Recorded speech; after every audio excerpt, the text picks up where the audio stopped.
అంతే, ట్రంప్తో అంతే. మారకపోవడం కాదు, మారే అవకాశమే లేదని తన మాటలతో క్లియర్ కట్గా చెప్పేస్తున్నారు. మొహమాటం స్పెల్లింగ్ కూడా తెలియదు ఆయనకి. ఎవరో ఏదో అనుకుంటున్నారని, ఎవరో ఏదో అనుకోవాలని స్వీట్ పూసి మాట్లాడడం తెలియదు ఆయనకి. ఫ్రెండే, పేకాటే అనే రకం. రెండోసారి అధ్యక్ష బాధ్యతలు చేపట్టిన నాటి నుంచి రోజుకో స్టేట్మెంట్తో చుక్కలు చూపిస్తున్నారు. సంచలనాలకి కేర్ ఆఫ్ అవుతున్నారు. ట్రంప్ ఎవరికి ఎలాంటి షాక్ ఇస్తున్నారు? జెలెన్స్కీని అంత మాట ఎందుకన్నారు? మస్క్కి ఎందుకు షాక్ ఇచ్చారు? ట్రంప్ సంచలనాల వెనక స్ట్రాటజీ ఏంటి?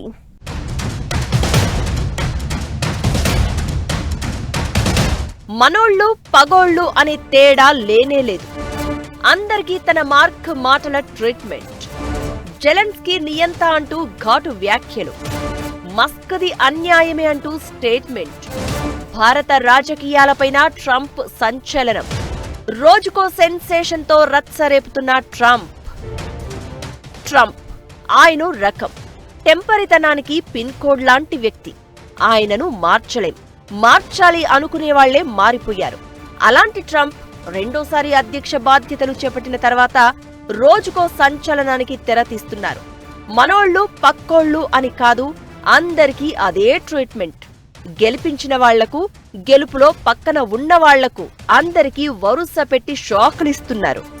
24 గంటల్లో రష్యా యుక్రెయిన్ యుద్ధాన్ని ఆపేస్తానంటూ ప్రచారంలో ఊదరగొట్టిన ట్రంప్ అధ్యక్షుడిగా 2 అధ్యక్షులతో మాట్లాడారు. రష్యాకు అనుకూలంగా అన్నట్లుగా ఆ మాటలు వినిపించాయి. దీనిపై యుక్రెయిన్ అధ్యక్షుడు జెలెన్స్కీ ఘాటుగా రియాక్ట్ కాగా ఇప్పుడు ట్రంప్ మరో సంచలనానికి దారితీశారు. రష్యా దాడులకు యుక్రెయిన్ వ్యవహార శైలి కారణమని, యుద్ధం మొదలయ్యే ముందు జెలెన్స్కీ రష్యాతో ఒప్పందం చేసుకుంటే ఈ పరిస్థితి ఉండేది కాదని బాంబు పేల్చారు. యుక్రెయిన్ అధ్యక్షుడు జెలెన్స్కీ ఓ నియంత అని, అందుకే ఆ దేశంలో ఎన్నికలు జరపడం లేదంటూ ట్రంప్ ఫైర్ అయ్యారు. రష్యా తమ భూభాగాన్ని ఆక్రమించింది అనే యుక్రెయిన్ వాదనను తప్పుపట్టారు. కాస్త భూమితో పోయేదాన్ని యుద్ధం వరకు తీసుకొచ్చారని నిందించారు. యుద్ధానికి యుక్రెయినే కారణమంటూ జెలెన్స్కీని కార్నర్ చేశారు ట్రంప్. ఓ మోస్తారు పేరున్న కమేడియన్ అమెరికాతో మాట్లాడి $35,000 కోట్ల యుద్ధంపై ఖర్చు చేయించాడని, ఇది ఎన్నటికీ గెలవలేని పోరు అంటూ ఓ రేంజ్లో సెటైర్లు వేశారు. తాను లేకుండా ఆ యుద్ధాన్ని కొలిక్కి తీసుకురాలేరు అని క్లియర్ కట్ గా చెప్పేశారు. ఇక్కడితో ఆగారా అంటే, అమెరికా రష్యా మధ్య సౌదీలో జరుగుతున్న చర్చల్లో తమను భాగస్వామిగా చేయకపోవడంపై జెలెన్స్కీ ఆరోపణలు గుప్పించగా దీనిపై కూడా ట్రంప్ ఫైర్ అయ్యారు. అసలు శాంతి చర్చల్లో పాల్గొనబోమని జెలెన్స్కీ చెప్పడం ఏంటి అంటూ ఫైర్ అయ్యారు.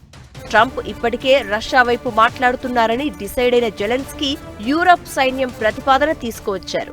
అన్నింటికీ కలిపి ఒకే మాట అన్నట్లు జెలెన్స్కీని ఓ రేంజ్లో ఆడుకున్నారు ట్రంప్. ఇప్పుడు ఏం చేసినా, ఎలాంటి అడుగు వేసినా అమెరికా ఫస్ట్ అనేదే తన నిర్ణయం అన్నట్లు ట్రంప్ కనిపిస్తున్నాడు. ఆ విధానానికి ఎవ్వరూ అడ్డు వచ్చినా చూస్తూ ఊరుకునేది లేదు అన్నట్లుగా కనిపిస్తున్నారు. సన్నిహితుడు, తన గెలుపులో కీలకమైన మస్క్ను కూడా ట్రంప్ వదిలిపెట్టలేదు.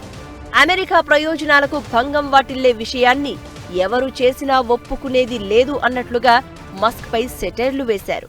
భారత్లో టెస్లా ఆఫీస్ ఓపెన్ చేయడంతో పాటు రిక్రూట్మెంట్ ప్రాసెస్ షురూ చేస్తున్న వేళ ట్రంప్ నుంచి ఇలాంటి మాటలు వినిపించాయి.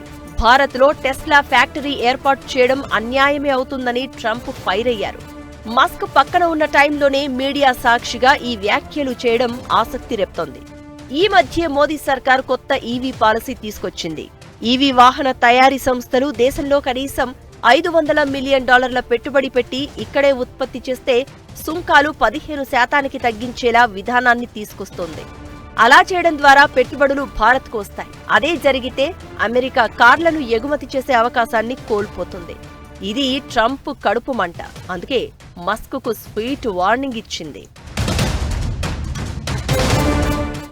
టెక్నాలజీ మొదలు ఉన్నారు కాబట్టి డొనాల్డ్ ట్రంప్ చాలా డెలిబరేట్గా టెక్నాలజీ నుంచి వచ్చిన పెద్దలు ఈలాన్ మస్క్ని సపోర్ట్ చేస్తారు. ఎందుకంటే సపోర్ట్ చేయకపోతే వాళ్ళు ఇంకో పక్కనకి వెళ్ళిపోతారు, మన పక్కనే ఉంచుకోవాలని కూడా స్ట్రాటజీ డొనాల్డ్ ట్రంప్ది.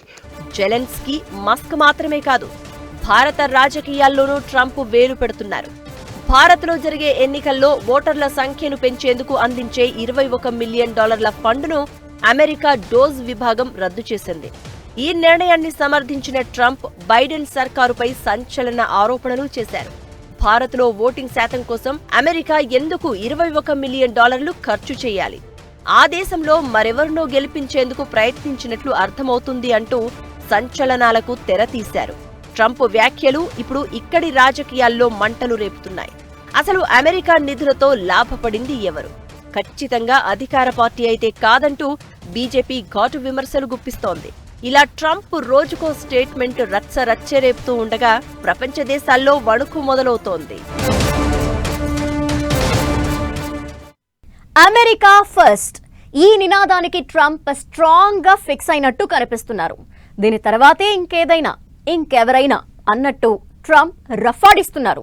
ట్రంప్ అధ్యక్ష బాధ్యతలు చేపట్టి సరిగ్గా నెలవుతోంది. ఈ 30 రోజుల్లో ట్రంప్ రేపిన రచ్చ ఎలాంటిది? ఏ నిర్ణయాలు ఎలాంటి తుఫాన్ క్రియేట్ చేశాయి? ట్రంప్ తీరుతో ప్రపంచ దేశాలు ఎందుకు వణికిపోతున్నాయి? Watch this.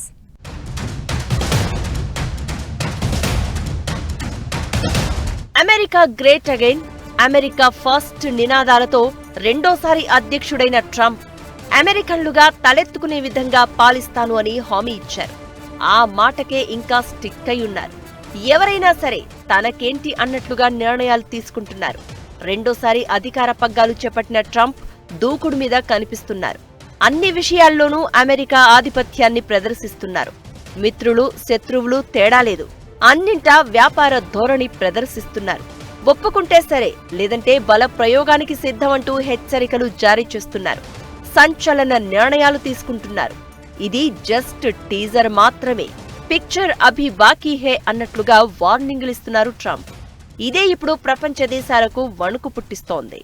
ఇప్పుడు కొత్తగా మొదటి 2 నెలల్లో నేను ప్రామిస్ చేసిన అన్ని చేస్తా, నేను ఆగనని చూపెట్టుకోవటానికి ఆయన మీడియాతో ఎంగేజ్ అవుతున్నారు. ప్రపంచవ్యాప్తంగా ఏ మైండ్కి వచ్చినా చెప్పేస్తారు.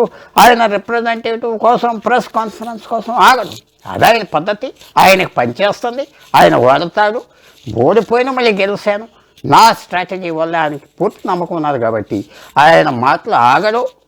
ఆయన మాటల యుద్ధంతోనే సాధిస్తాడు, సైకాలజీతో సాధిస్తాడు.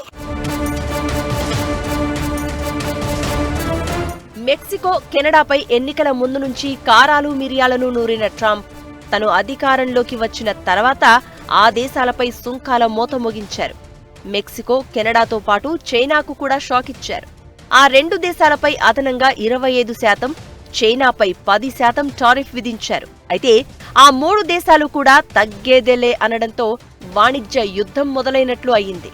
ఇది ప్రపంచంపై ఎలాంటి ప్రభావం చూపిస్తుందనే టెన్షన్ ప్రతి దేశంపై కనిపిస్తోంది. అమెరికా టారిఫ్ వార్పై యూరోపియన్ యూనియన్ మండిపడుతోంది. అమెరికాలోకి దిగుమతి అయ్యే ఉక్కు, అల్యూమినియం దిగుమతులపై 25% టారిఫ్ విధిస్తున్నట్లు ట్రంప్ ప్రకటించగా 27 దేశాల యూరప్ కూటమి ఘాటుగా రియాక్ట్ అయింది. ఇక పనామా కాలువ విషయంలో మిత్ర దేశాలను బెదిరించి భయపెట్టి తాను అనుకున్న దానికి అంగీకరించేలా చేశారు ట్రంప్. పారిస్ ఒప్పందానికి పాతర పెట్టారు. WHO, US ఎయిడ్కు నిధులు ఇచ్చేది లేదని తేల్చి చెప్పేశారు. ఇక ఉద్యోగాల కోతతో ఫెడరల్ ఉద్యోగులకు చుక్కలు చూపిస్తున్నారు. బైఅవుట్ విధానం తీసుకొచ్చారు. ఇకటు ఇంటర్నేషనల్ క్రిమినల్ కోర్టు మీద కూడా సంచలన వ్యాఖ్యలు చేశారు. ఇక ముందుగా చెప్పినట్లుగానే అమెరికా నుంచి అక్రమ వలసదారులను పెద్ద ఎత్తున డీపోర్టేషన్ చేస్తున్నారు ట్రంప్. ఏకంగా సైనిక విమానాలతో వారిని స్వదేశాలకు పంపిస్తున్నారు. భారత్కు కూడా 2 విమానాలు వచ్చాయి. ఇక ఇజ్రాయెల్తో సంబంధాలు కొనసాగిస్తున్న ట్రంప్ దాడులు చేయడం ఆ దేశ హక్కు అంటూ స్టేట్మెంట్లు ఇస్తున్నారు. గాజాను స్వాధీనం చేసుకునే ప్లాన్ చేస్తున్నారు. ఇప్పుడు యుక్రెయిన్దే తప్పు అంటూ జెలెన్స్కీకి మైండ్ బ్లాంక్ అయ్యేలా స్టేట్మెంట్ ఇచ్చారు. ఇలా ట్రంప్ ప్రతి మాట వెనుక, ప్రతి నిర్ణయం వెనుక అమెరికా ఫస్ట్ అనే నినాదమే వినిపిస్తోంది. అన్నిటికీ మించి ఆర్థిక కోణమే కనిపిస్తోంది. అమెరికా ఫస్ట్ విధానానికి అడ్డు తగిలితే ఎవ్వరినీ వదిలిపెట్టేది లేదు అన్నట్లు ట్రంప్ దూకుడు చూపిస్తున్నారు. సంచలనాలకు కేరఫ్ అవుతున్నారు.